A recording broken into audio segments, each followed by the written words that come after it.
In January 2024, I had a storming start to the year. 3.5 grand in revenue, and for me, this is just the beginning. I'm pretty confident I can get it up to 10 grand or more, and once I launch a few more digital products, I honestly think there's absolutely no limit. I actually feel like I've cracked the system somewhat and found a way to sell digital products en masse with relatively little effort. Now, I'm not talking about buying apps, building websites, email marketing, or even Etsy stores. It's way simpler than that. I'm building digital products in niches where I'm actually passionate about what I'm doing, and 100% of these sales are coming through organic social media. Plus, the videos that I'm creating are taking me less than 60 minutes a day to create, and I even batch record the majority of them too. Attention is the name of the game, and that's what we're doing. We're grabbing attention, solving a problem, and creating a community which knows we provide the value. So how on earth does someone like me do this? I can hear you saying, well, stick around because today I'm going to give you a crash course in doing it for yourself right here. First up, why digital products and not the physical?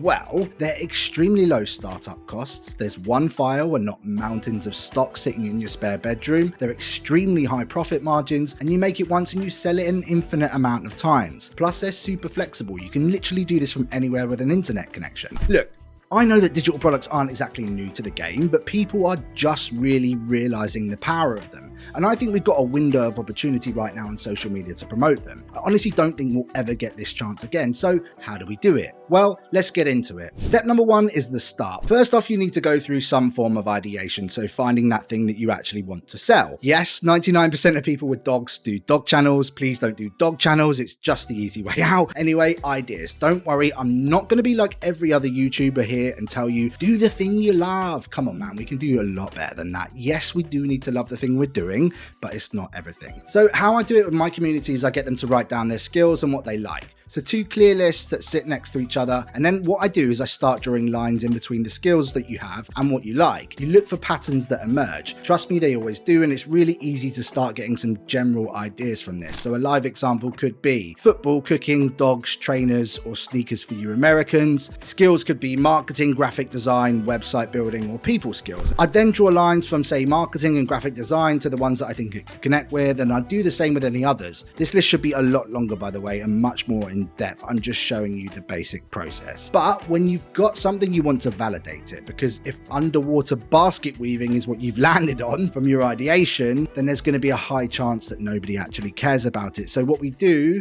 we hop on over to WordStream, which is a free keyword research tool, and we're going to check whether anyone is actually searching for this. It's a really good indication. So for example, I'm a foodie, so it could be quick meals for mums. That could be my idea. Basically, you're looking for 25,000 or more searches. I always use the US for this. And once you're happy that you've got an idea, you want a base idea, then you can move forward. Don't worry if this is confusing, because we cover it all in my new digital product starter kit, a couch to 5K, where I show you how to go from 0 to 5 grand in revenue with digital products in under 100 days. There's a link in the description below. Step number 2 is market research. Hop on over to Instagram and start diving into channels that center around this topic. Search via hashtag influencers and start making lists of people, products, and topics. Then you want to see what they're offering. Are these products, are they relatively small? Do they look complicated? Could you see yourself making them? Ideally, you want to see low ticket items in the niche to see, like, ebooks, guides, printables, cheat sheets, small video masterclasses, courses, that type of thing. This is a really good indication that the niche is going to work. This process should start to build on your initial list ideas that we did before, and also give you a steer around pricing for that niche. Now, every niche is different. Just remember that. Then take all of this and then hop over to ChatGPT for a second opinion. You can steal this prompt from me that's coming up on the screen now, but we're going to load it up. And as you can see, it starts to give me ideas about products that we can iterate and build out outlines with ChatGPT from. Super helpful, and I even use it when creating the product to help me kind of take my ideas and knowledge to the next level. Trust me here though, niching down is better than, say, doing a product about food, which is just too broad. I know a couple that did a digital product series around baking sourdough bread that generated over $1 million in 2023. The riches are in the niches, even though it's niches, but I'm not American and we talk correctly. All right. So step number 3 is building the product. Then you want to decide what to build. I always start with something small, low ticket, like a 10 to 20 pounds, but something really small. If you can think outside of the box, then you're going to want to try and find things that have got, say, a series, or you could become, a larger product too. So courses, video masterclasses, online events, those types of things. What's the next phase? Always think like that. I start low ticket because we want the time it takes to create the product to be pretty small. So we're looking at things like smaller ebooks, how-to guides, and templates, something that's going to take us around 24 to 48 hours in total to work on. That way, if it doesn't completely bang, we can either improve it, change it, or very easily can it, and it's not taking away too much of our time. Now, as I said before, AI can help you speed up this process, but I wouldn't be fully relying on it. The real cream is coming from you, your knowledge, your passion, and your ability to provide the value that others can't. So use it as your 20% so you get that 120% and making that product really awesome. Now, spend time testing it. This is really important. Use Grammarly, Hemingway, free tools like just to get the grammar right. You know, you can't get the grammar wrong on these products. Use Canva templates as well to make it cool, fun, and high quality. And these are all free, by the way, so we've not actually spent a penny, and that's the beauty of this. Personally, I'm gonna say I would get Canva Pro, and I would probably pay for ChatGPT too, but I use it every day, so you can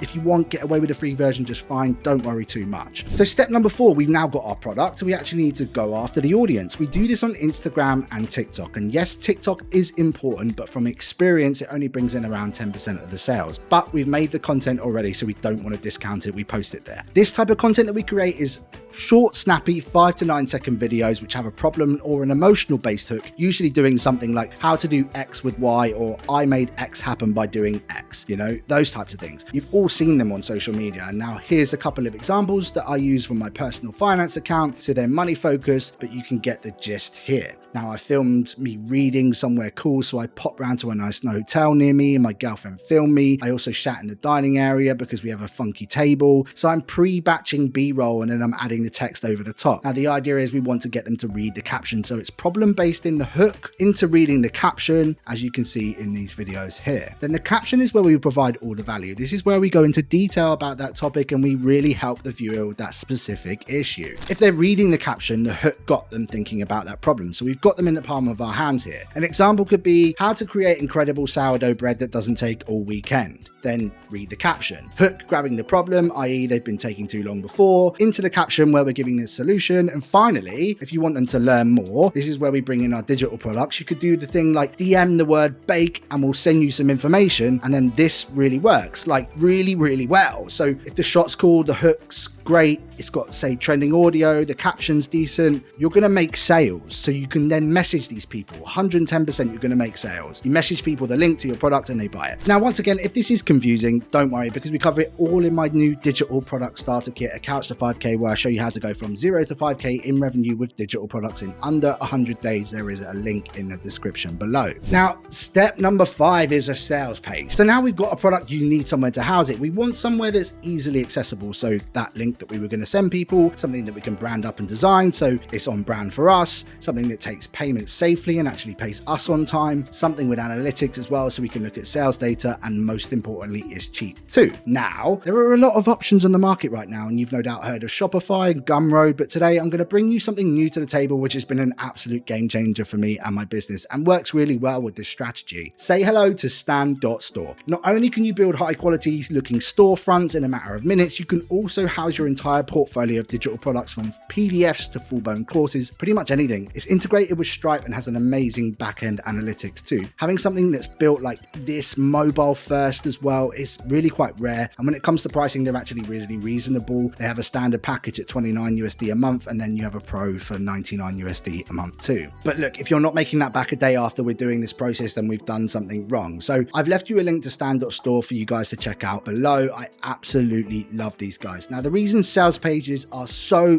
important is that this is where you get to convince that person that the product is right for them. You solved their problem in the content, and then you need to then get them onto the page, cover the features of the product, the problem it solves, the time it takes, and then convey your offer and your price. There is a science to creating great sales copy, but essentially you're going to want to test lots of different versions and see what performs best. Also, check out your competitors. What are they doing well? Add high quality imagery as well, testimonials, reviews, plus a compelling offer. All of these create that kind of great environment that people want to buy in. Step number 6 is launching your product. Now, we prefer to start a fresh Instagram and TikTok account. Like Instagram, it gives you a little boost at the beginning, and we like to capitalize on that. That's why getting your content game on point from day one is super important. We also don't want to launch to no followers. That would be silly, right? We need to build up a little bit of our follower count. Initially, you're going to want to post every day, 5 reels a week, 2 maybe image-based carousels, and they're all solving issues in the product or niche that you're in. We kind of want to build up to at least 500 followers before we kind of launch, ideally 1,000 if we can. Then we want to spend at least 10 days building up hype. So behind the scenes, the build, getting them involved in the name, doing polls, the feedback on the titles, the design. Do you like this? You know, make the audience buy into it before they've even got to the sales page. Then with your audience, consider a pre-launch activity like an offer. This could be discount led or added value, like a free extra recipe or something like that. But most of the time, just do discount. Then get it out there, promote it, get it up on your stories, do a reel around it, get some messages going on Instagram stories, solve more problems for your community. Essentially, that's it. You need to become a problem solver at scale. Now, I absolutely love this side hustle because the time it takes from idea to launch is actually so small. It's super low cost and with the high rewards that we really like when we do these things. But